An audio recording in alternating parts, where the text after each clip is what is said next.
Welcome to a broadcast of the recent Lorain County Commissioners' General Meeting.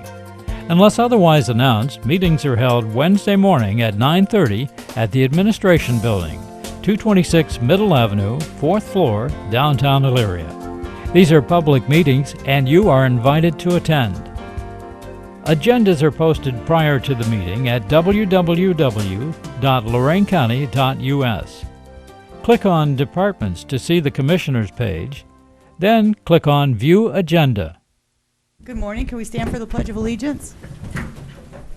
I pledge allegiance to the flag of the United States of America and to the republic for which it stands, one nation, under God, indivisible, with liberty and justice for all. Good morning, everyone, and welcome to the September 20th meeting of the Lorain County Board of Commissioners. Our thought for today is Proverbs 23. Get the truth and never sell it. Also, get wisdom, discipline, and good judgment. And Commissioner Kalo has the dog from the kennel this morning. Come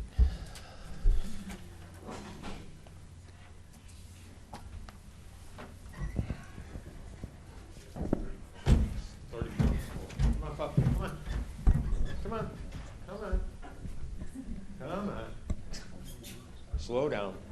Hi there. How you doing? Our featured dog this week is a pit mix. He was found in South Lorain. The owner's aware we have him. They've been saying they're going to come adopt him. It's been over a week. He's got a great personality. He's strong as can be, but he's going up for adoption. They didn't come and reclaim it. Hi there, bud. We also have 34 dogs at the dog kennel. Mr. Arredondo, our council president from White, would you like a pet? Like a pet?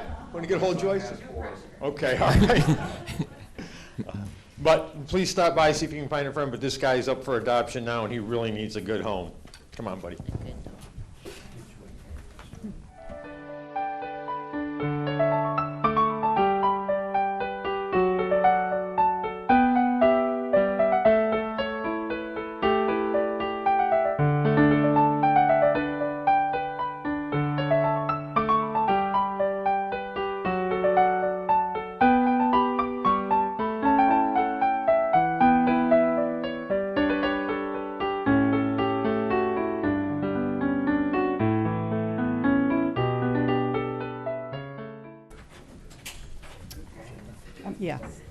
Before we get started, I'd like to make a motion to amend the agenda to include under the appointments our probation department this morning. We had some good news yesterday, and I wanted them to be able to come up and talk about that, so I need a second.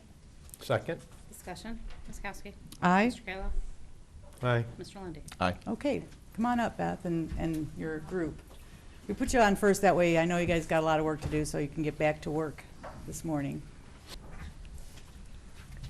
Good morning. Good morning. Good morning, Beth. Beth Cwalina, the Chief of Lorain County Adult Probation, and my ISP Felony Officers are with me as well. We're celebrating some statewide recognition right now. The Ohio Department of Corrections has awarded us the 2017 Cliff Skeen Award, and that award will be presented to us later in October at the OJAC conference. This is a very prestigious award where we're being recognized for high quality programming and dedication to serving offenders on community supervision. The probation staff here works very hard as a team. They are committed to excellence in community corrections by providing programming, cognitive behavior change assistance to offenders, and offering treatment options. Our goal is to facilitate rehabilitative efforts for offenders, resulting in a safer environment for the residents of Lorain County. And I'm very honored to be part of this organization. And thank you, Commissioner Kokoski, for assisting us with our presentation. And we have wonderful, wonderful support from our administration and our judges in Lorain County. So I just wanted my staff to be recognized. As do I. Congratulations, you guys. Congratulations, guys. Thank you. Tough job you guys have. Yeah, very tough. It is, but very worthwhile. Staff's very passionate about what they do, and they truly believe that they can help people get better. And, you know, I don't think every probation department may have that kind of staff, but we do. So I'm very proud of them, and this is really an honor. Yes, it is. Good Okay. job. Thank you. Thanks. Great job. Thanks. Great job. I have the video. I'll forward it to all of you, the presentation that they did to win the award. Oh, So okay. I'll forward that to you later on today. Okay, next up. We'll go right into DACA. Yep. Do that one? Mhm. DACA Community, Joel Arredondo, City of Lorain Councilman, and Joe Mendiola, President, Lorain Immigration Rights Association. Yeah, and Madam Chair, I had asked them to come in and speak to us today. Jose Mendiola and Joel Arredondo, our council president in Lorain, and Jose with his group, the Lorain Immigration Rights Group, because we have before us, a resolution dealing with the recent repeal by the president of DACA, and I think it's important for for Ohioans to understand, for our community to understand the important role that these individuals are playing in our community. They came here with their parents. They're in school. They're working. They're doing good things. And but I think it's important for you to hear it from a first-person perspective, not from one of those politicians. But to hear exactly what is going on in the community, and for the folks who have, their ears to the ground and a really good pulse on what's taking place. And I just want to thank Joel and Jose for being here today to give us some insight on what's going on in the Lorain County area. Thank you, Matt. Commissioners, fellow citizens, thank you for this opportunity to share a little light on the situation, like you said, locally, what's happening here. Jose Mendiola here, he is our chairman of LOIRA. He'll be explaining that, the Lorain, Ohio Immigrant Rights Association, which has been around the county for about 4 or 5 years. Joe will go more into detail about that. He's the president. Myself, not just because I'm president of Lorain City Council, which the city of Lorain arguably has the largest Latino population in the state of Ohio, in Lorain County. But in the state of Ohio, frankly speaking, there's only 3% Hispanic population in the state of Ohio. The concentration most probably is right up here in northern Ohio with Lorain and Cuyahoga County, some parts of Toledo, Youngstown, and also Dayton. But DACA, if you don't read the news, I always tell people there's 3 types of people in this world. There's the people that make things happen, the people that watch things happen, and the people don't know what the hell happened. So unfortunately, when you get out there and talk to people, like, what's this about? So quickly speaking, DACA is a deferred action for childhood arrivals. This was done by executive order by President Obama back in 2012. It's an executive order, so President Trump at this time does have a right to rescind any executive order. I feel that obviously it's not the right thing to do, but in a way I can see where the president's coming is because he wants Congress to make some type of decision, because this is where this decision lies. It should be in the Congress. They set up the laws on immigration. History-wise, for those who can remember, when they closed Ellis Island back in 1922, it was once again a Republican Congress who was in control of both the House and the Senate. At that time, the fear was the Red Scare, communism, all these people coming over from Central Europe, the Poles, the Slovenians, the Italians, Croatians, Macedonians. They were all going to bring this communism with them to the United States. So that's primarily one of the reasons why they closed the borders in 1922. Fast forward a couple years later, my family, Mexicans from Mexico, were recruited to come to Lorain to work in a steel plant. Why? Because of lack of shortage. 20 years later, after World War II, the Puerto Ricans were recruited to come to Lorain to work in a steel plant. Why? Because of lack of labor. And just to make a correction, Puerto Ricans are U.S. citizens, so they are not affected by this, but somewhere along the line our misinformed president, when he was campaigning, mentioned about Mexicans being the worst form of Puerto Ricans. There is no correlation between that. But once again, like I said, people who don't know. So what DACA does effectively, and if you read some of the things, the impact that is done to it, is that these dreamers, as Joe will be speaking about, they are protected under the law. They were brought here when they were young. They basically only know this country is theirs. So imagine yourself being told that you're going to have to go back to your country, which you never knew, but your parents brought you here. You know, what kind of situation is that? The dreamers, as they call them, and the term was derived by the Obama administration, was frankly because of development relief education for alien minors. That's where the DREAM Act came from. But they also have a lot of contributions made to not only to our communities locally, but also to the nation. If you've read anything, they've had many of the large Fortune 500 companies are coming out adamantly petitioning the President, Congress. 40% of silicone companies were founded by immigrants.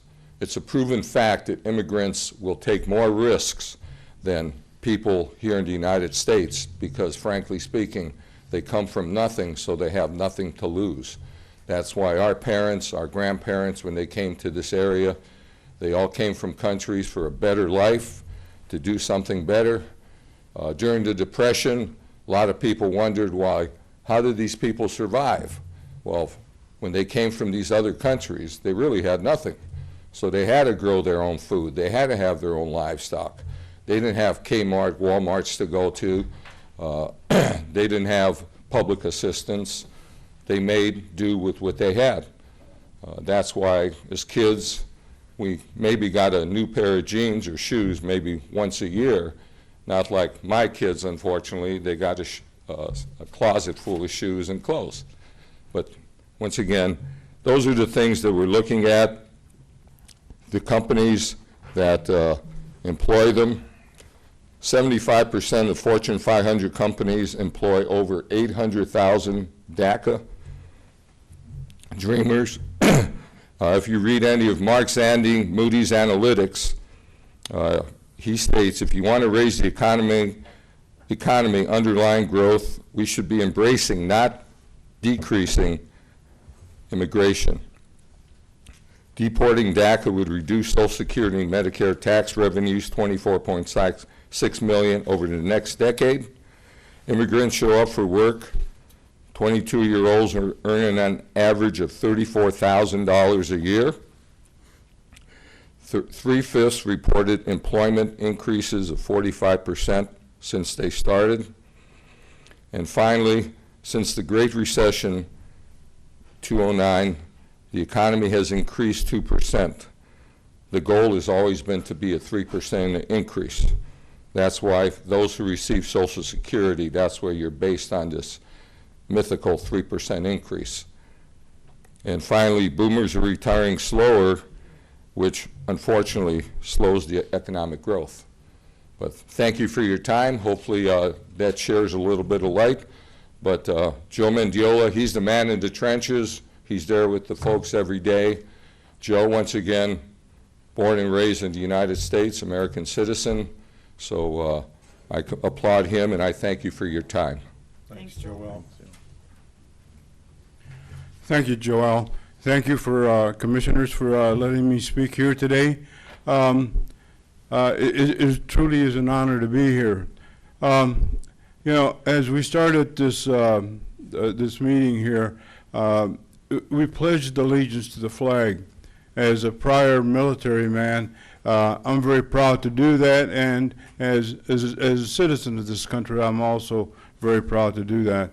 But you know, we have children in our school system, and I apologize for them not being here. I wanted to bring two dreamers with me, but they're in school, and education is much more important. They have me to speak for them, so that's no problem. But getting back to pledging the allegiance to the flag, these children that are in the school system today and every day, since they were brought here from Mexico at a very young age, they've pledged allegiance to the flag also every day. In every way, they are American, but they don't have the papers to prove it.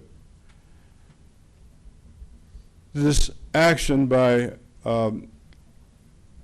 this president leaves all of these children, these young adults who are in schools all across this country, 800,000 of them, it leaves them without the opportunity to pursue scholastic achievements. It drives them back into the shadows of our society, because now immigration has their address where they live, where they go to school, where they work. So they are very, very vulnerable. This country is not like this. This is not why I spent my time in the military. It is up to all of us to have a voice and let that voice be heard to the top, so that these children will have an opportunity to become something in this country. Too many times I've seen where these dreams have been shattered, not only by the parents, but the kids. You can imagine the mental state that they're running through right now, knowing that they're not going to be protected anymore. It's a shame that that this administration has done this. But if we pull for that, for the dreamers in Congress, a bill that would give them a status where they could feel safe again, that would be the ultimate goal. We need these children. We need them. Their education is far, far more important than what, and their contributions to this country also. We have young men who are in the military, who are, they're in harm's way. Many of Mexicans have died for this country, and and this has been in the last 5-10 years that we've been at war. So thank you very much for this opportunity to speak to you today. Like I said, it's truly an honor. Thank you, sir. Thank you. Thanks, Joe. Appreciate it. Very important subject, especially in our area. And I know that the great concern is that these individuals, if something's not worked out here in the 6 months, conceivably will be required to leave the country and then return. As you said, going back to a country that they're probably not even familiar with because they came here as children. And, for since the beginning of time, if you're a child and your parent takes you somewhere, you don't say, no, I'll just stay here. You go and take care of whatever you need to take care of today, Mom and Dad. Kids follow their parents. And their parents, brought them here to this country. And as we're finding out, these dreamers are, going to school, working, paying taxes, and and being productive and positive members of society. But I certainly hope we don't get to the crossroad of these individuals having to leave, and it must be very stressful for them every single night when they lay their head down to not know what the future holds. Yes, it is. And I'd like to remind you that I work personally with the undocumented. We have monthly meetings every second and fourth Wednesday of every month at Sacred Heart Church in Lorain. And Sacred Heart has been very, very supportive of us. And That's about it. Thank you. Thank you. Thank you. Thanks, Joe. And, I know that we have a resolution here that this board wants to make a decision on, expressing concerns about the repeal of DACA. Do you have a copy of that, Madam Clerk? Good. Do I first need to make the motion for it to be read? No. She No. needs to read it. Read then it you can first. make the motion. Oppose the rescinding of the Deferred Action for Childhood Arrivals DACA, whereas Deferred Action for Childhood Arrivals was policy adopted June 2012 by the President Obama administration, allowing certain illegal immigrants who enter the country as minors to receive a 2-year renewable deferred action from deportation and eligibility for a work permit. And whereas the President Trump administration ended new applicants to the DACA program as of September 5, 2017, but implementation was delayed by 6 months to give Congress time to come up with a solution. And whereas there are approximately 4,400 DACA-protected individuals in Ohio, and 3,800 of these recipients are estimated to be in the Ohio workforce. And whereas the immigrants known as also as Dreamers have gone to school, obtained valid driver's license, graduated, secured jobs, paid taxes, and should not be threatened to have their families torn apart. And whereas the United States President will be calling for a deportation of well over 800,000 children and young adults who were raised here. America is the only home they have known. America is not a nation where we punish the children for their parents' actions. And whereas the overall fiscal impact reduces tax revenue by nearly $280 billion over a decade, and loss of all DACA-eligible workers reduces U.S. GDP by $433 billion over 10 years. Whereas Lorain County is home to the international city of Lorain and values the hard work of those immigrants who came to our country and county seeking a better way of life and work to make our communities a better place for our families. Now therefore be resolved, the Lorain County Board of Commissioners find the repeal of DACA to be cruel, inhumane, and un-American. The board opposes the repeal of DACA and calls upon Congress to create a comprehensive plan where Dreamers will have a path to full citizenship in the country they now call home. I would move that we adopt the resolution. I'll second. Discussion. I would just like to say, I think, this is something that we're seeing more and more cities and communities speak out about. It's important that you speak out because we should all be thankful due to the courage of our ancestors who came to this country. As Joel pointed out, sometimes without 2 pennies to rub together, worked hard so that we could be here today and have a better lives for ourselves and our children. I think this final part of this resolution says it very well. The repeal of DACA is cruel, inhumane, and un-American. Yep. And this is not the America that we know. Mr. Lundy. Aye. Ms. Kowski. Aye. Mr. Kayla. All right. Go to OSU Extension now. Yes.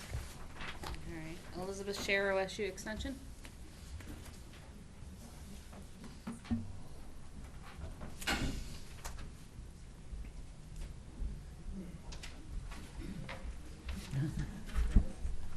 Thank you. Thank you. I'm Jackie Kirby Wilkins, the Northeast Ohio Regional Director for Ohio State University Extension. I want to thank you for giving us a little bit of time on your schedule today. We just really wanted to give you a quick update of some of the impacts that we've had over the last year and some updates in the increase in growth and hiring that we've been able to have and the impacts related to that. And so what I want to do is just give some of those that are making that happen a chance to talk to you a little bit about it, and then I'll close with some closing comments. My name's Elizabeth Scher. I'm the 4-H Extension Educator here in Lorain County. And I will let some of our lovely program assistants talk about their specific programs that we kind of want to highlight today. But I wanted to give a general update. We have about 2,150 youths that participate in 4-H youth programs with about 255 volunteers. I think that's what that says, 65, sorry. And they work on anything from traditional club projects, cake decorating, photography, to STEM in school and after school. We have a very large following of our STEM programs in school and after school. It's a very big hit at the fair and other events that we go to. And we really do focus on that, career development, those life skills. And so to kind of highlight some of that, we did some surveys of our STEM activities. In our after-school STEM programming, these kids that are consistently seeing our programs, 33% had an increased interest in pursuing a STEM-related career 67% found they had an increased ability to work with others. So when we talk about those life skills, there's not really a job we have out there today that you don't have to interact with other people.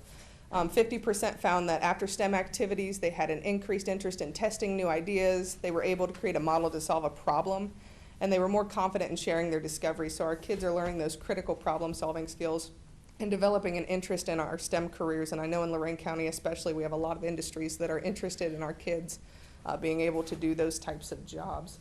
So I will let Sally introduce herself and talk a little bit about her STEM program. I'm Sally Hennessy, and I work with in-school. Can you get closer to the mic, please? microphone. Sorry. Thank you.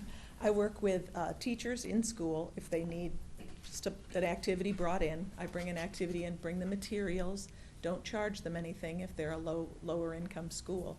If they're able to do cost recovery for the materials that we use, I'll tell them what the fee was for those materials that I purchased for the activity. But usually we don't have to charge them anything. And they really appreciate somebody coming in with a new idea, with a new face, with some enthusiasm, and bringing a fun hands-on activity. I like to say that I go in, I get them all riled up, and then I get out of there. and they're pumped up to see me next time, so it's fun. In school, after school, summer camps, pretty much anybody that asks, I'll go and do it. But for the most part, it's been Elyria and Lorain in school and after school programs and summertime things, so thank you. Thank you. Wonderful.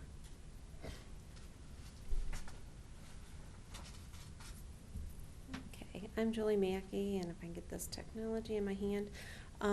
I work with the Text Wizard mentoring program. It is for students to one adult or one teen mentor, and I work with K through 8.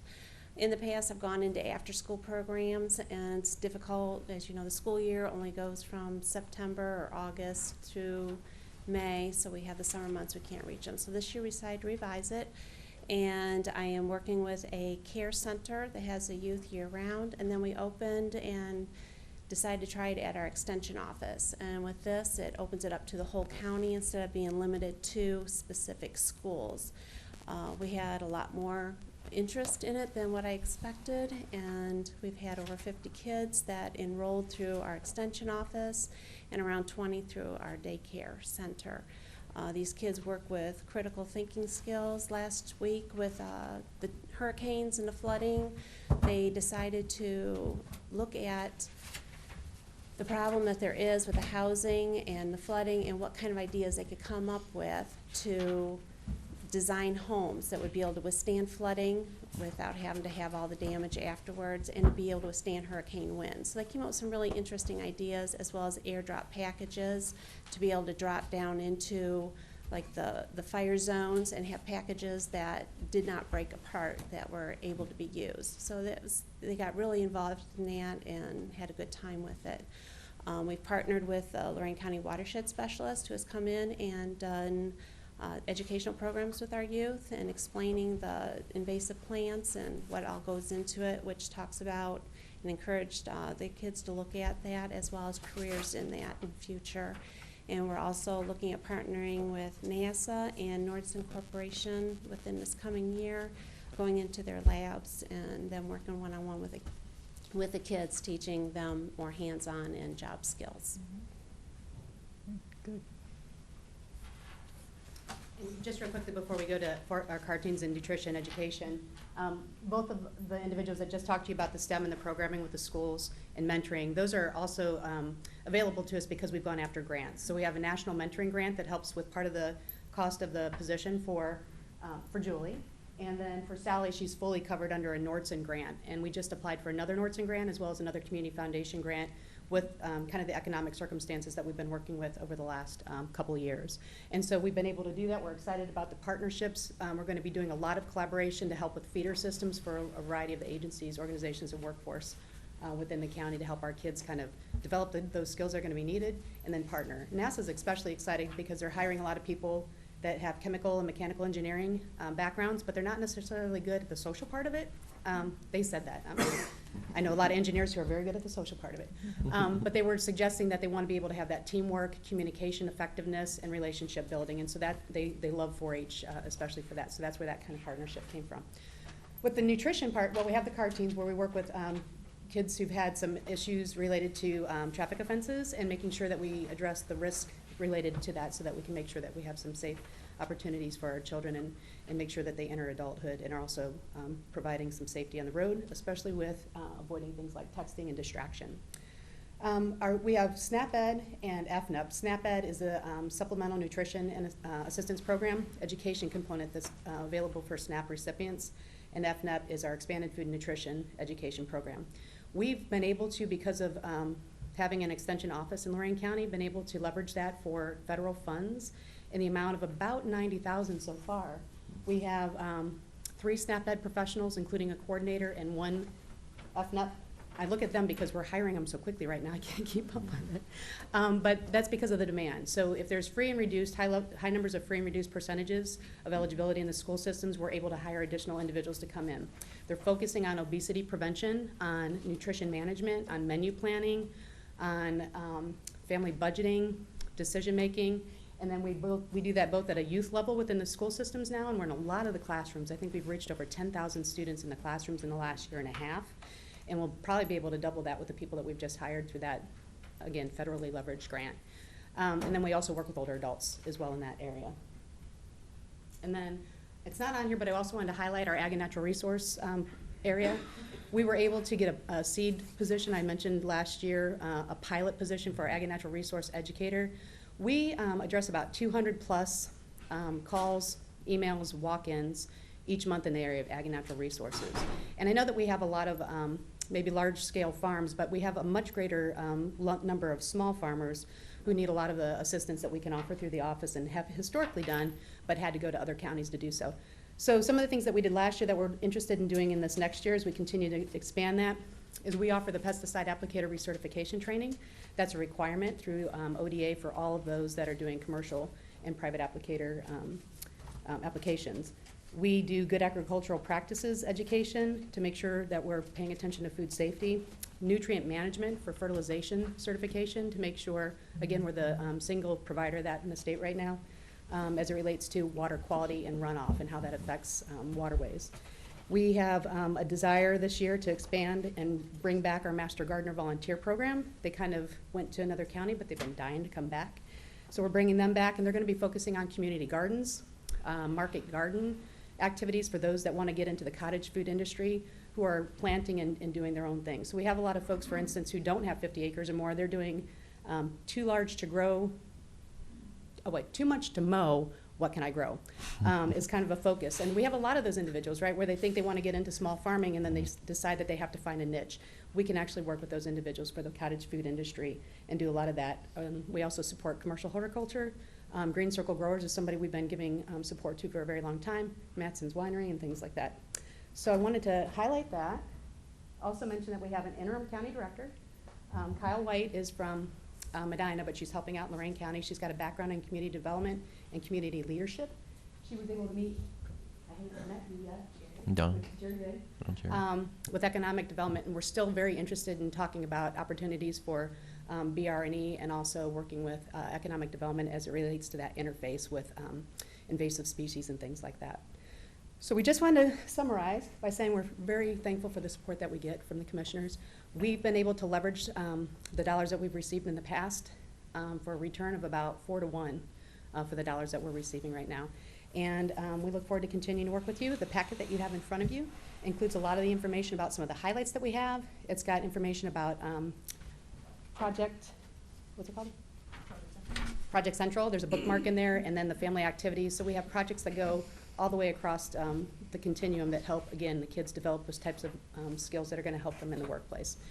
There's also information in there about what kind of sets 4-H apart as far as the youth development organization and what the research has shown it's benefited in reducing delinquencies, increasing opportunities for understanding science and going to school. And then we also have information about budget needs in there as well. So we thank you so much for your time today.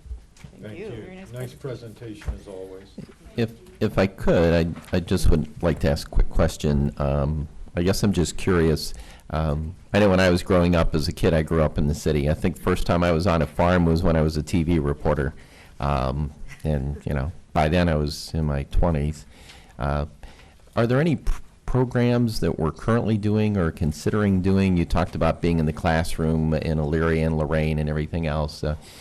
Where these students are getting the opportunity to come out to the farms, and maybe the students in the rural areas who work on the farms get a chance to come to maybe Elyria, Lorain, and work on a garden in the community, a community garden. I'm just curious if there's anything of that nature that's underway or Yeah, could I know be what I want explored. to say about that, because we have some good opportunities. You look like you had something specific.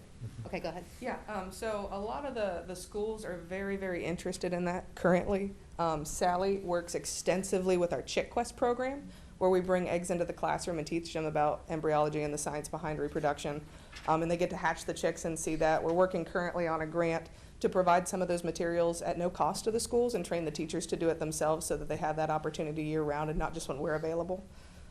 But we also have a lot of youth in Elyria and Lorain cities that don't have the opportunity to do some more of that agricultural ended projects. And so we have a lot of advisors that actually house their animals on their own farms. And those kids get to come out and have the opportunity to take those animal projects without having the space at home that a lot of our volunteers work with them, so they have that experience as well. But I know there's some future opportunities we're looking at too. So we're also looking at something called agri-science. We were able to actually pilot that in Hamilton County and in Cuyahoga County, which is another one of my counties. And there's a variety of modules that have been developed to actually talk about agri-science and all different types of things agriculture related to kids in the city and urban environment, so that they understand where food comes from. And we actually have, and I wish I could remember because the dean really just said it at Farm Science Review yesterday, but there's literally thousands upon thousands, I want to say almost, well, I don't want to guess, but I'll get you the actual numbers. But it's thousands and thousands of jobs, well over 50,000, that are going to be unfilled in just about any area related to agriculture, because there's not enough youth understanding where their food comes from. And so by way of doing that, the agri-science, we also are going to set up an Ag Day, which has been successful in a variety of our counties, where we've had upwards of 1,500 kids from the city schools go out to the farms and learn that, by the way, 70% of people that were surveyed thought chocolate milk, no lie, came from brown cows. And so we have a lot of work ahead of us, but we think that we can do that in partnership with the schools and with a variety of our local farmers and producers. And I think there's a ton of opportunity for that. We're both reciprocally interested in that. And again, that also ties in a lot of the science, technology, engineering, and math that goes into agricultural production. Yesterday, again, at the Farm Science Review, I think it was the director of ODA said, when we have somebody who's got I'm not going to call it the right thing. They sell meat. So if you're going there to a butcher shop, for instance, a lot of people think of that as a small business owner. It's really an agricultural entrepreneur. So, right? So many of the things that we do are related to agriculture, but we don't stress that. And if we don't start to do that, we're going to kind of lose that interest in that support and funding over time. And everybody needs food. Right. I just think that would be a really important program, and I hope keep us looped in on that one. I think that's really important for children to understand that and to actually go to the farm and see just how challenging it is getting up day in and day out and running a farm. I worked with, when I was in Kansas, worked with a lot of folks who came from an agriculture background, and boy, you learn about tough work when you grow up with a family farm, that's for sure. One of the things, real quick, I'm sorry, is related to the fair and our kids in 4-H. I think a lot of people think of the fair, the 1 week at the fair, and the projects that they see and the animals that they go to and see in the buildings. That's exactly what these kids are learning every day, how hard it is to get up at 5 a.m. or 6 a.m. and take care of these animals, that they have to take care of them themselves. They understand, they begin to do cost-benefit analysis of the project that they did and how much profitability that they had, and they get a really great work ethic. And so we also do quality assurance for animal safety, and helping them understand the end product and the end user. Thank you. Thank you. Thank you. Thank you. Okay, Madam Clerk, we're to Section C, the meat of our. Resolutions. Yeah. So moved. Second. Oh, yeah, you said resolution. You I didn't say that. did. So did you want to just approve everything? No, Sure. I'm sorry. I'll let you do one at a time. Consent agenda? Whatever your wishes are. Number one. Investments. So moved. Second. Discussion. Ms. Kowski. Aye. Mr. Kalo. Aye. Mr. Lundy. Aye. Appropriations. So moved. Second. Discussion.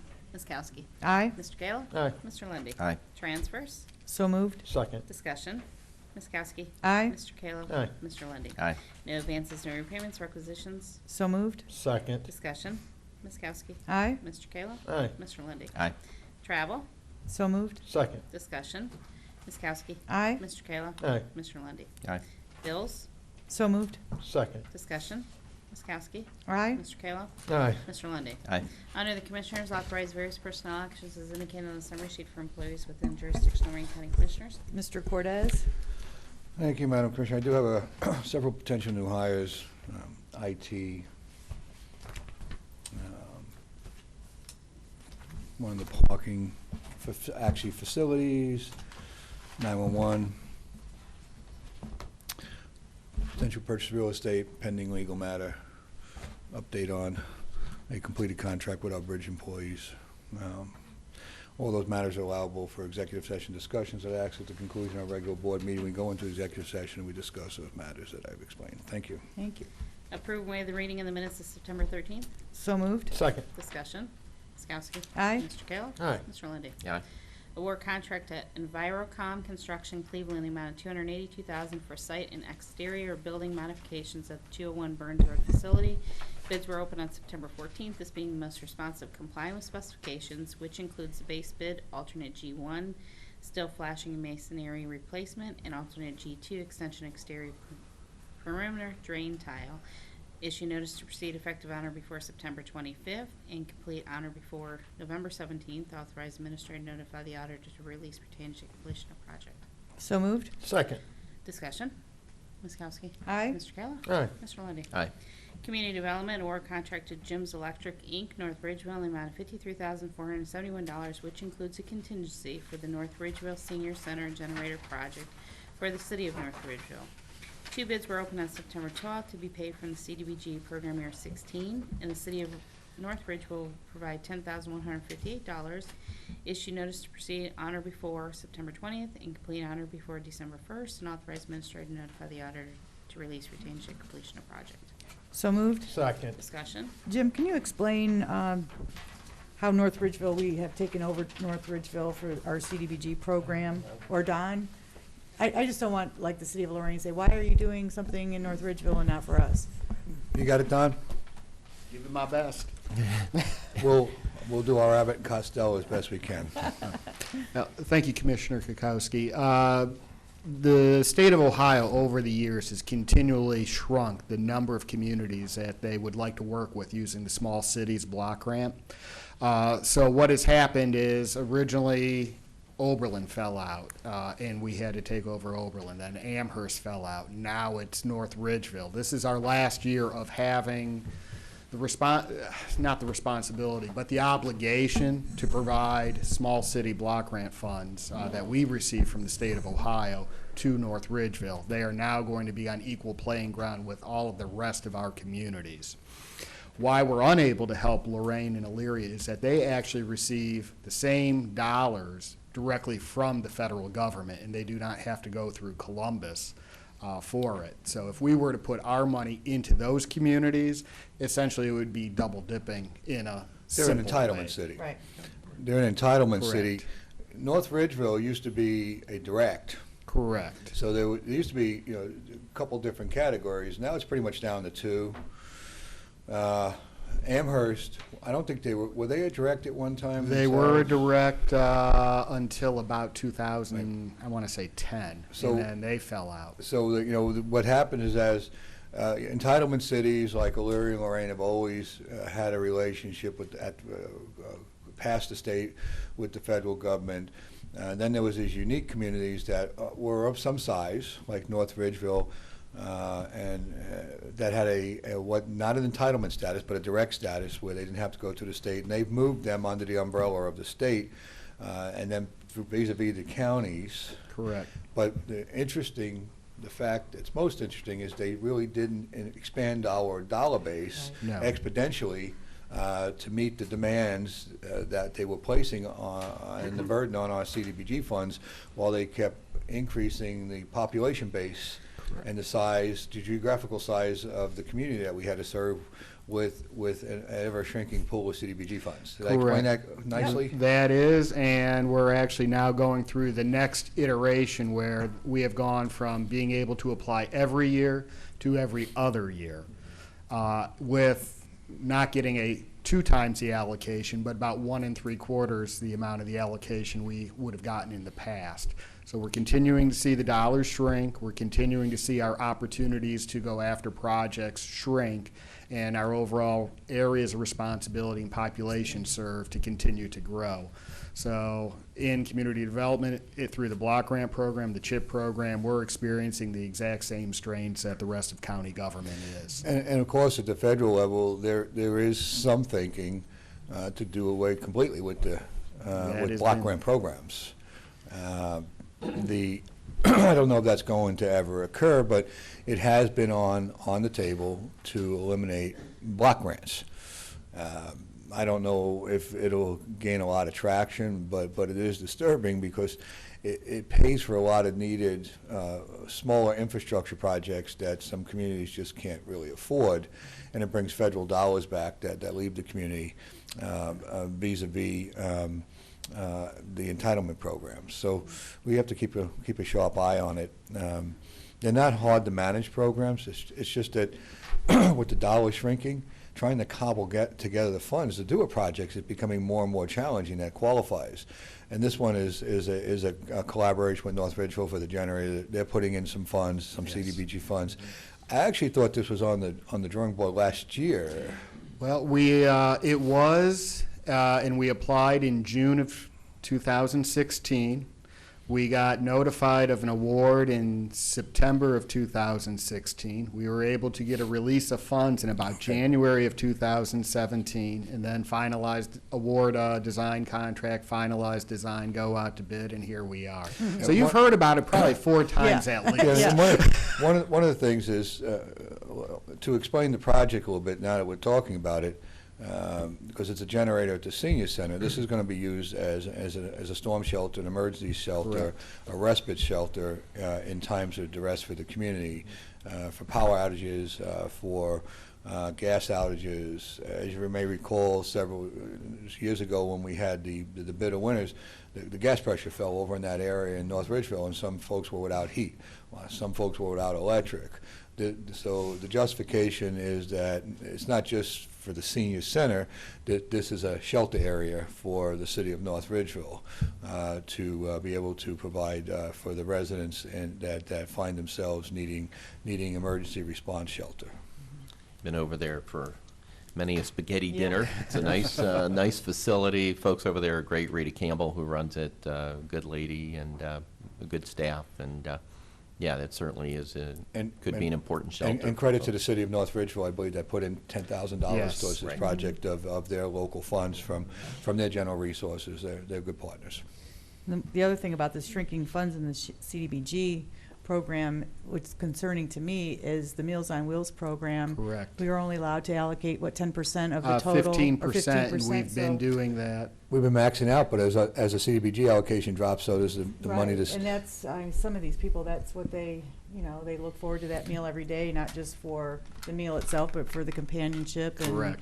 It's a well check in many cases that people are actually seeing, making sure these people are okay. And yeah, a lot of folks don't. A lot of folks understand that some of that is the only contact a lot of folks have some days. Right. So it's not just the delivery of the meal, but as you just hit on, a key component is the wellness check as the meal's being delivered. So it's really a double and triple duty. A, it provides a little bit of company for a few minutes. It's a wellness check. And third, it provides some nourishment for people that sometimes forget to eat. They don't have a lot of company. It's a fantastic program. It doesn't cost a lot of money, but our ability to continue to support that program has been dwindling, not because we haven't put the maximum amount of dollars permissible under the law into it, but the dollar top end has been shrinking, so our ability to provide has been shrinking. So I don't want anybody to look at the numbers and go, why aren't you putting more money into it? We're not allowed to. Yep. Thank you, Don. You're welcome. Thank you very much. Ms. Kowski. Aye. Mr. Kayla. Aye. Mr. Lundy. Aye. EMA approve and enter in a service agreement with Inspiron Logistics LLC, Akron, in the amount of $36,350 per year for wireless emergency notification system account for the emergency notification system for Lorain County, effective October 1st, 2017 through September 30th, 2020. So moved. Second. Discussion. Yeah, I have an email from Tom Kelly that I'd like to read. I'm just going to read it because there's a lot of information in here about this WENS agreement that we have. This new three-year contract is the same price as our current contract, no price increase. There's no limit to the number of users or messages that we can send through this system. 32 of the 34 political subdivisions in Lorain County participate in this system. Sheffield Village and Avon Lake had systems in place before the WENS was initiated at the county level. In the past 3 years, over 1.6 million individual messages were sent through the system. They include text, voice, email, and pager from county, individual jurisdictions, and the National Weather Service. There are 80,000 users in the system, which includes home, landlines, and cell phones. Many jurisdictions also use the system for employee notifications, such as notification of a shift change, shift openings, or training and meeting reminders. The system can be activated from any desk or laptop computer from any location. Sign up for the system can be done by visiting the county website at www.loraincounty.us and click on the button link that says sign up to receive emergency notifications. It takes less than 5 minutes, and you can choose which jurisdiction or jurisdictions you would want to receive messages from, along with weather watches and warnings directly from the National Weather Service in Cleveland. So anybody and everybody that is not signed up, you should get signed up for this. It's a great way to stay informed in case of any type of flooding, natural disaster, terrorist, anything, oil alerts. Can I go a little further with that? Yes, please. This was one of your initiatives. I know. We used to call it the reverse 911. Right. Except we found out that there was an agency that was their name. So Right, that was the name, so we couldn't really call it that any longer. Right. But we had a pretty scattered approach in Lorain County. Just a few years ago, there was several systems operating independently and, of course, being paid for independently, some quite expensive. I believe one of them was paying like 35 cents a resident at the time. I think we're at 5 cents. We're at 5 cents a resident now. It was quite a challenge. Change is not embraced very quickly, but we did a global contract, and we were able to convince people over time to abandon what they were using and come under the umbrella of the global contract. I think we have everybody now. There may be one or two outliers, small outliers, that have not come under the county's global umbrella and are utilizing this platform. And they pay 5 cents on their population base that we send out every year. It's been a real successful program. I'm really pleased with the results, and in the next week or two, you'll be seeing the results of the same thing we did with the GPS tracking with safety forces to provide better services with our police and fire. I'm pleased to tell you that we're turning the last mile, maybe the last quarter mile, on that program. As you know, Commissioner, you were down in Akron with me when I was talking to the police chiefs down there, and I've just authorized Grafton to come on board with their folks, and I'm working with the fire in Lorain with their folks. So these global contracts that we can negotiate and then bring everybody under, and you say umbrella, however you want to term it, the economy of scale that we can purchase collaboratively when we all get along, we all decide to use the same rather than several different ones and silo ourselves. It really brings good economy to the taxpayers in Lorain County. The chief in Amherst has been spearheading that program. I've been, as you know, I've been massively busy and had my hands full, and he's been a godsend to me over there, and I'm going to recognize that real soon as we get ready to go to phase 2 of that program. And I've talked to you a little bit about what phase 2 launch is going to be. It's coming real soon. But we did that with New World. We did that with this program. We've done it with the GPS tracking program. And every time we're successful at one, it makes more people want to do the next one. Right. So nothing speaks louder than just getting it done. Right. Well, just with this program, when we vetted different companies that did the same type of thing, and Lisa Hobart, our budget director, was there. We had police chiefs, fire chiefs, EMTs, everybody involved, just like we are with the GPS or the new 911 equipment that we looked at down in Akron. So we're having everybody involved so that they can be part of the process. in deciding these things. We didn't do it in a vacuum. Not at all. Okay. Ms. Kowski? Aye. Mr. Kayla? Aye. Mr. Lundy. Aye. Under Job and Family, adopt statement of policies for the preventions, retentions, and contingency program for child deaths effective October 1st, 2017 through September 30th, 2019, in accordance with the Ohio Revised Code 5108. So moved. Second. Discussion. Ms. Kowski? Aye. Mr. Kayla? Aye. Mr. Lundy. Aye. Clerk of Courts, approve and enter a lease agreement with Micah Properties III LLC for Mayflower Square, consisting of 1,800 square feet at 2290 Kresge Drive, Amherst, effective November 1st, 2017 through October 31st, 2020, in total monthly payments of $2,200. So moved. Second. Discussion. Ms. Kowski? Aye. Mr. Kayla? Aye. Mr. Lundy. Aye. Reject all bids received on August 3rd, 2017 from Lorain County Clerk of Court's Auto Title Office Design Build Project for ORC 153.12. So moved. Second. Discussion. Ms. Kowski? Aye. Mr. Kayla? Aye. Mr. Lundy. Aye. Comment, please, adult probation, approve a grant agreement in the amount of $28,750 with the Ohio Department of Rehabilitation and Correction, Division of Parole and Community Services, Bureau of Community Sanctions, Probation Improvement and Incentive Grant. No cash match is required. So moved. Second. Discussion. We like those no cash match required. Ms. Kowski? Aye. Mr. Kayla? Aye. Mr. Lundy. Aye. Domestic Relations, approve request of $49,578 to be requested for Ohio Department of Youth Services to purchase and install new security cameras at the detention home per ODYS and PREA recommendation. A 40% cash match is required, 10% from the county general fund, and DR will fund the balance. So moved. Second. Discussion. Ms. Kowski? Aye. Mr. Kayla? Aye. Mr. Lundy. Aye. Under the Recorder, authorize Recorder to issue Ohio Veterans Identification Cards in accordance with the Ohio Revised Code 317.241. These ID cards are official Ohio veteran identification and will be formatted to match specifications set in the Ohio Revised Code and will be provided free, and take this program on the road around the county to provide the services for all veterans, and will use the technology account to cover said cost. So moved. Second. Discussion. I just want to thank the Recorder's Office for taking this on the road so that more veterans can get these ID cards. And tell Judy we said thank you.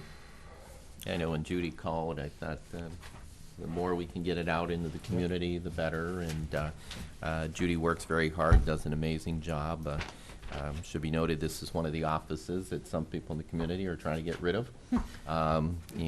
She plays a very valuable and important role. I don't think anyone in this community can ever question the integrity or the professionalism of our county recorder. No, she does a great job, especially in regards to the veterans that's recording their DD 214s and Right. the veteran ID. Wonderful job. Ms. Kowski? Aye. Mr. Kayla? Aye. Mr. Lundy. Aye. Mr. Cortez? Thank you, Madam Clerk. Commissioners, I do have a requisition here I want to pass. I'm working with the County Drug Task Force. I need a couple vehicles. I didn't get it to the agenda. As you know, I was out of town, and when I got back into town, I had a few things going on. So Kavanaugh sent this over to me. I talked to him last week about it. I got it Monday, and it just sat on my desk. And yesterday, by the time I looked up, I was too late to get it over. So if you would just pass a resolution authorizing the purchase of those vehicles for the Drug Task Force, I would be appreciative. Do I need to make a motion?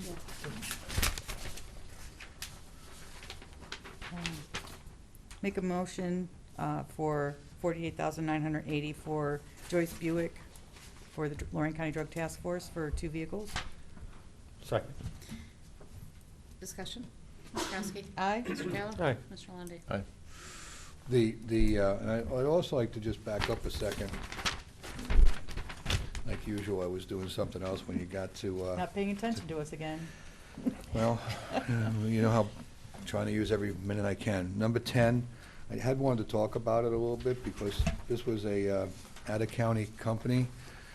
You know, this was a sealed bid project. We did have 2 in-county companies bid. And I want to explain that we keep trying to encourage in-county participation. We actually extended the bid times for this and made a lot of contacts within county trying to get county bids.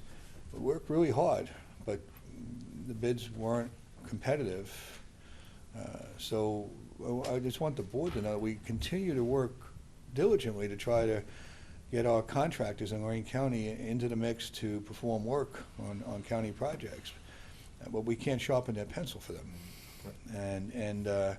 So originally, we were sensing that we weren't getting participation locally, and we did extend the timeframes, and we did have a second walkthrough in trying to drive up that that participation, and we were successful at least getting some bids, but they just weren't, the pencil just wasn't sharp enough.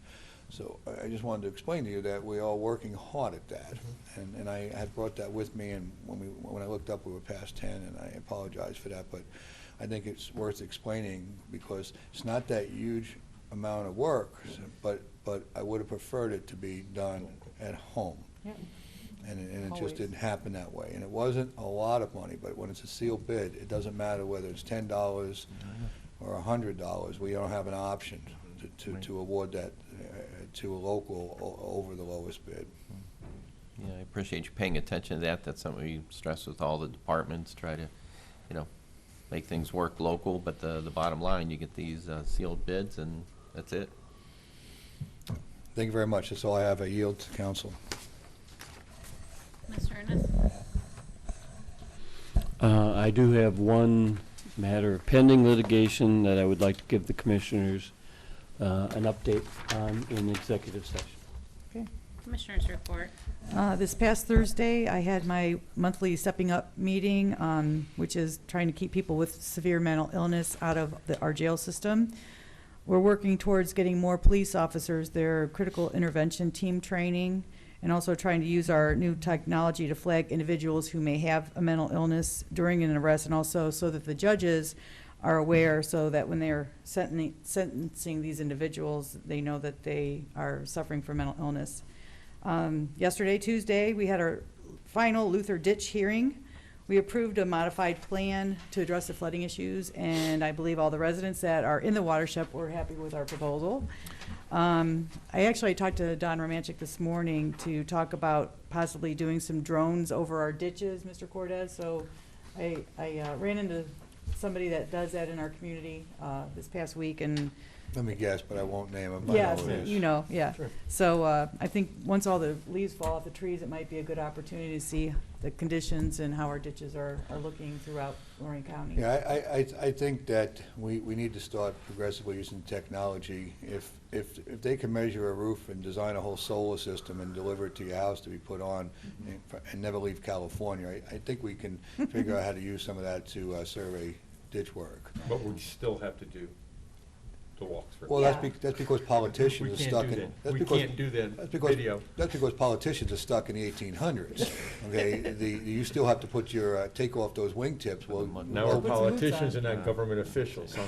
He's talking about the higher ups. Oh, okay, not us. No, Well, we have gotten you to wear a pair of boots to them now since you ruined those wingtips at one time. Yeah, I know. But it would be nice to survey some of our ditches either using satellite photography or a combination of that with the drones. Believe it or not, the satellite technology is such that we can do a lot of vis-a-vis the satellites now, even as well as the drones. So going into the next year or two, I'd like to also explore having as many ditches mapped and satellite drawn on topos charts as possible. And we need to update those ditch maps. Sometimes we're going back, and Don will tell you, on old charts looking for any reference to some of the ditches, because you can't really see them very clearly at certain times of the year. Mm-hmm. The Stormwater District's still young. Remember, it's only what, 10 years old. It's not. That's about it. It's about 10 years. And so we've got a lot of work ahead of us. But thanks for bringing it up, Commissioner. Okay. Two things that are coming up. There's going to be an ag tire collection at our collection center on South Abbey Road. That's 540 South Abbey Road in Elyria. It's going to be Thursday, September 28th from 9 a.m. till 2 o'clock. It's free for residents that own or operate farm equipment. You must pre-register by Thursday, September 14th, which that's passed, isn't it? Right. We're doing the ag tire at Abbey At the Road? collection center That's on what we South always do. Abbey. They bring the trailers and haul them out. But what about the one that we have down in this township? We probably should do Yeah, the one in Grafton also. Yeah. So anyways, it says the contact by, Fence? yeah, The, by September 14th by calling 328-2368. Tell them Kokoski said you could do it a little bit late this time. Must present a driver's license to verify proof of residency, and dealers and agricultural businesses are not permitted to participate. So that's coming up. And then Valor Home mural ribbon cutting is going to be this Sunday, September 24th from 6:30 to 8. It's open and free to the public. So if you're interested, Valor Home is at 221 West 21st Street in Lorain. Beautiful mural, beautiful Yes, mural. it's gorgeous. Last week, Jim and I had to leave early. We went to New York to meet with Moody's and Standard & Poor's to talk about the financial conditions of the county. Moody's, I mean, we've seen them before, been about a decade, and we talk to them regularly, but Standard & Poor's was a new agency we worked with. We got there about 1:30 Friday after prepping again, and got out a little bit after 5 or so, so it was a pretty hefty 3.5-hour meeting. I was, I got to tell you, Commissioner, I was a little bit surprised that Moody's was a little challenging, more so than I anticipated, especially with their familiarity with Lorain County. I had thought it'd be a shorter meeting with Moody's. It was fairly intense, but I'm confident of the performance that we did there. I knew Standard & Poor's was going to be long. Right. Well, they didn't know us as much, but they were heads up. He knew a lot about the area. He's pretty familiar. I'll give the guy credit for that, not having met with us before. It was, we won't know anything for a few weeks, and they're indicative ratings. So Standard & Poor's, since it was new, you know, we'll take a look at how they feel about us before we decide whether we want to take whether. We don't have to have them rate us. It was just an initial visit, an indicative look. So Moody's a little different. We've always been rated by Moody's. I don't think we're in the environment yet of looking towards an upgrade, but another stable rating. Remember, we've had some of our communities have been downrated throughout the crisis and thereafter. So remaining stable has always been a good thing, and I'll take positive outlook. That's what I'm looking for this time, stable and positive outlook. Because we've had stable, but we've had negative outlook. So I'm hoping for a stable, positive outlook from Moody's. But you did a good job, Commissioner. You didn't do too bad either. It's been a while since you've been in. It's been a while since I was there, yeah. I've been doing the rating presentation with the budget director. For probably the last 5 or 6 years, and so you haven't been in one for a while. No, I haven't been in one. So it went very well, and I want to thank the budget director who was on the ground forces here on the conference calls and pulling up stuff off the computer as needed to fill in the gaps. We had to go without the CAFR. It wasn't completed. That had nothing to do with the auditor. It wasn't the auditor's fault that it wasn't completed. There was some missing information, I believe, from ODOT or something on some grant funds that precluded this CAFA being done. So that was a bit of a challenge with the agencies. But so Lisa had all the screens up and was working on the ground here and supplying information that they were asking for there. So we in real time, quite frankly. So I was very pleased with all of our efforts. So thank you. See how it all goes. I just want to thank both of you. I know they grow you pretty good, and those are challenging discussions. Yes. Well, sitting in the cab to go 1.5 miles for an hour and 15 minutes. Right. Oh, really? Yeah. Actually, That's even more it's about challenging. 2 miles, but you don't know your way around, so Yeah, right. you're You know stuck. where Well, when we were there, what was happening, everyone was coming UN. in for the UN annual conference. Wow. They had streets shut down, police everywhere. You haven't lived until you're stuck in a limos. cab with Kalo for an hour and Yeah, 15 yeah, minutes. You're going straight to heaven. You're going straight to Wow, sort of like being in a meeting with Matt, straight to heaven. He started that, right? I did. We had Luther did hearings. It's a boomerang. Also, just another event that's kicking off, Lorain County Visitors Bureau is kicking off a cupcake crawl. Yeah. Lorain County Visitors Bureau, Visit Lorain County, and all Facebook and social media.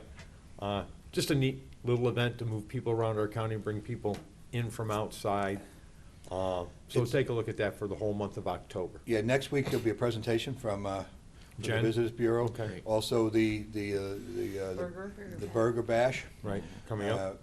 We're only a week in one community. We don't have anybody yet from Grafton, the jailhouse. Mhm. They say they're so busy.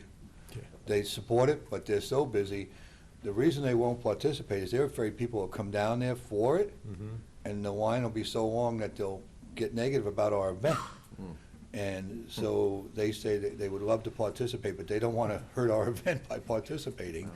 They're actually putting more money into their facility to expand so they can relieve their lines, and they hope that we have one next year, and they can, so we're gonna announce all the people that are in it, show the maps. Okay, Everything else, good. because you'll have a map, and you can follow the map, and so two big announcements coming up. Wonderful. End of my report. Just like to begin the report. I know, saw a lot of folks talking about this on Facebook this morning too, but our prayers certainly going out to the families in Puerto Rico.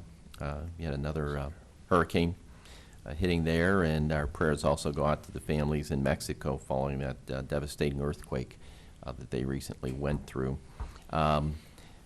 For my colleagues, I asked Jerry Good if he would stop by and pay us a visit and give us a quick update. In the community, we're hearing all this talk about Amazon headquarters and why are the mayors in Lorain County working with Mayor Frank Jackson to have Amazon headquarters in Cleveland and not here. And, you know, it's important for you to understand that this is on the radar screen. It's been on the radar screen, but, you know, these corporations have lots of requirements that are tied in with this, and some of them bring to light some challenging ongoing issues in the county that one day we're going to have to address and resolve. Thanks, Chair. Thank you, Commissioner Lundy, and the opportunity to come. This has been on the radar since it hit the wire on September 7th for our Economic Development, Community Development Office. We were quick to pull down what was released by the company. It's interesting that the announcement came out the day after the finalization of Amazon acquiring Whole Foods for $13.7 billion. So I think this is part of a bigger strategy by Amazon because they're going to begin to play a new place in the food in this country. Quite frankly, I think there's three determining factors that are going to determine where this new second headquarters goes. Two of those are above the site selection process. One is going to be the financial requirements of this project. This is a $5 billion project, and to the company, the cost of funds to finance it is going to be extremely important. So for that reason, I think there are three cities or two states that probably have an advantage over most people in the United States. One of them is Atlanta, just having heard our Commissioner Kalo and Jim return from New York about bonding, getting a new bonding rating. Texas and Georgia both have AAA bond ratings. So for these type of projects, it's not a big surprise that Dallas, Fort Worth, and Atlanta, Georgia have probably more corporate headquarters in this country than anywhere else, primarily because of what access to cheap funds, primarily over others.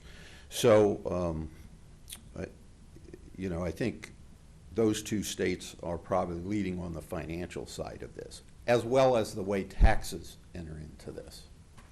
And that will be an analysis. The second leading piece will be workforce.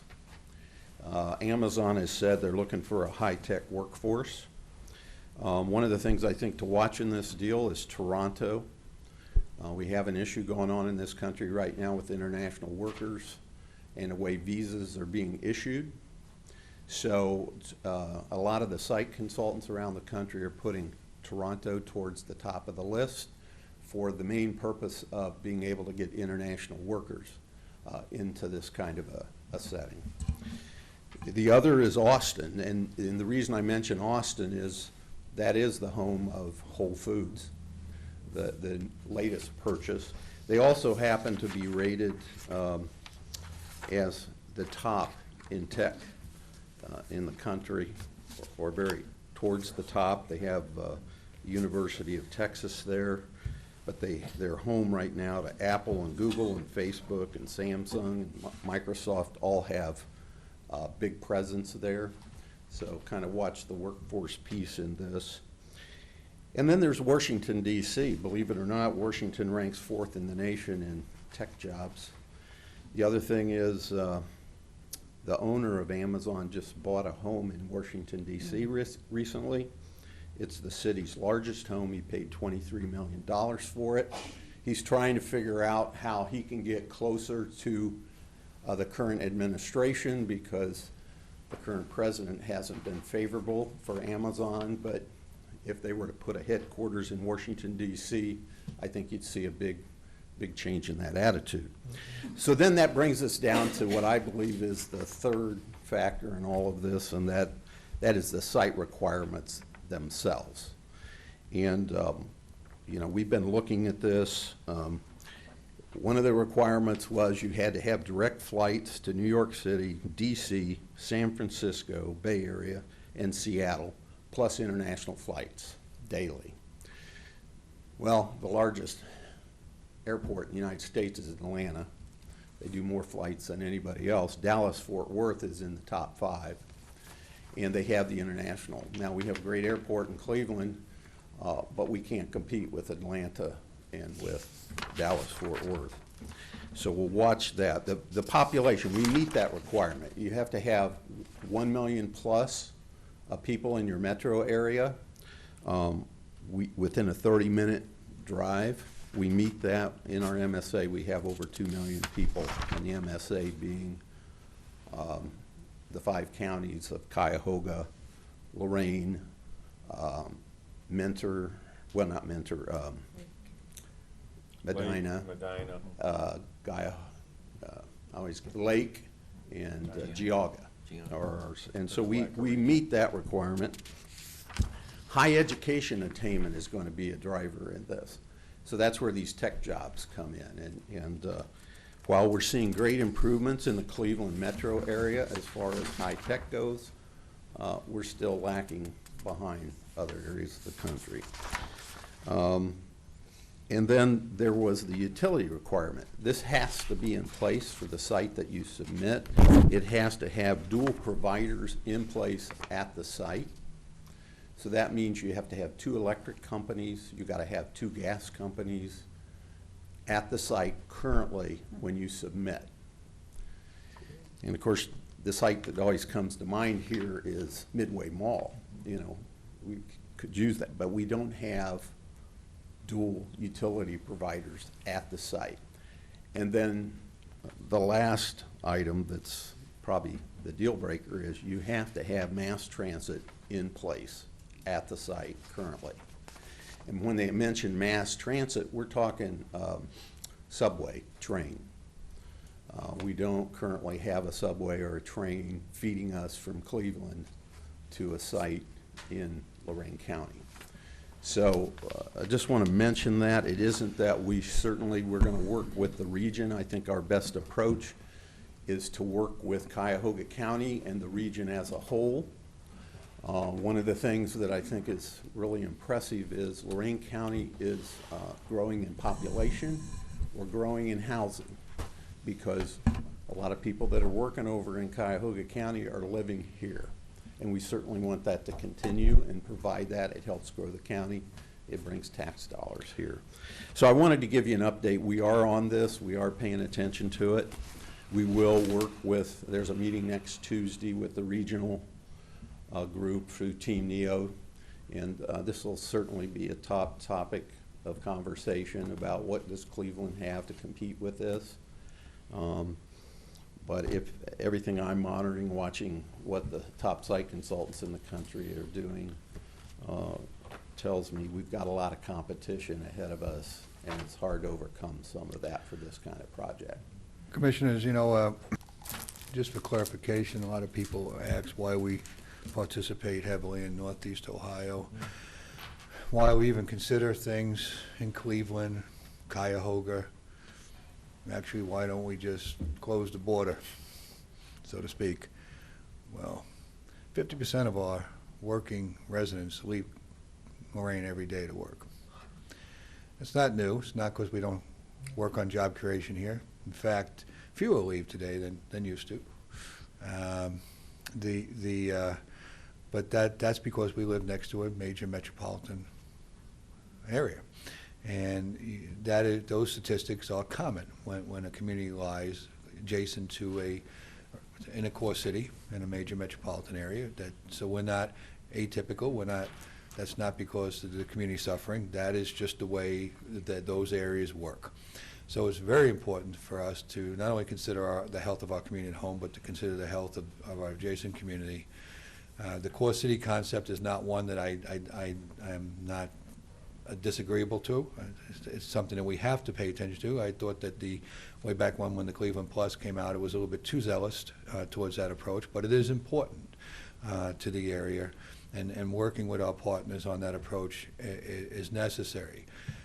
Clearly I was upset with the Euclid Corridor approach when they were trying to poach from Lorain County, and as you remember, some of the rather strong letters I wrote to our neighbors indicating, I think I said they were pirating our businesses. But on this, this is what we're supposed to be doing regionally, and why we do work together. And our workforce development platform is required to have a regional plan and a regional approach so that we can continue to receive our federal workforce dollars. This just mirrors that. And so I'm hopeful that together we can land that big fish. Thanks, Jerry. Thank you. Yeah, thanks, Jerry. Just continuing with my report, just want to congratulate Linda Brown and all the organizers of the Elyria Apple Festival, the 37th year, hard to believe, 37th year of the Apple Festival. Congratulations, Becca Reeser, who was crowned queen, and she is the sister of Kayla Reeser, who apparently was crowned queen back in 2008. So they're keeping it in the family, keeping the crown in the family. Congratulations to Gene Rice and the Lorain branch of the NAACP on another successful Freedom Fund banquet, which was held on Saturday night. And the main speaker was Lorain County Community Coach, basketball coach Marty Eggleston. And I've got to tell you, if you haven't met him yet, he's a gentleman you need to have a conversation with.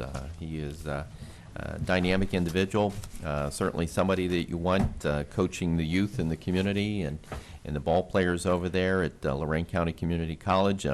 He also shared how his wife Lynette is from Elyria, and pretty much she laid it out. If you want to marry me, I'm not moving to Coatesville, Pennsylvania, so you got to find a job here. Yeah, he moved for her. He did. He was very successful. He was. By the way, you didn't mention that you can't miss him. You can't miss him, no. How? I don't know how tall he is. 6'10"? He's a big guy. And big he's guy. also a new member of our Children's Services Board. Yes, he is. So Accepted the offer.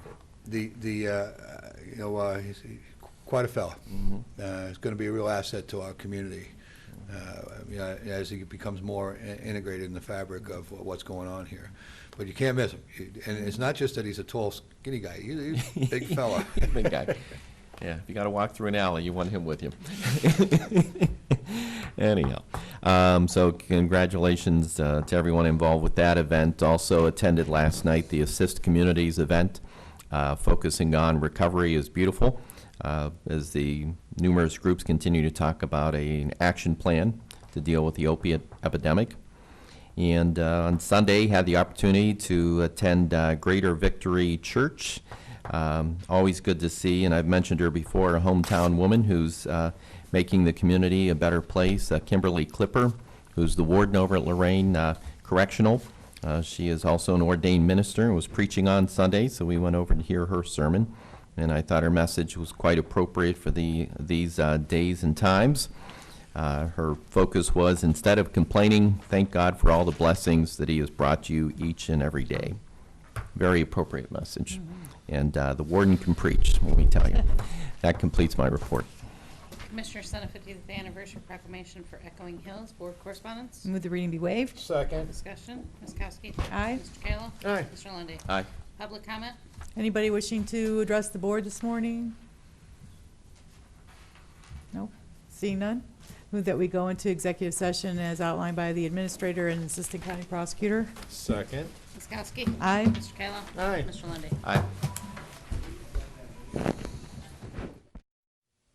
This has been a broadcast of the recent Lorain County Commissioners' General Meeting. Unless otherwise announced, meetings are held Wednesday morning at 9:30 at the Administration Building, 226 Middle Avenue, 4th floor, downtown Elyria. These are public meetings, and you are invited to attend. Agendas are posted prior to the meeting at www.loraincounty.us. Click on Departments to see the Commissioners page, then click on View Agenda for a printable copy of the agenda.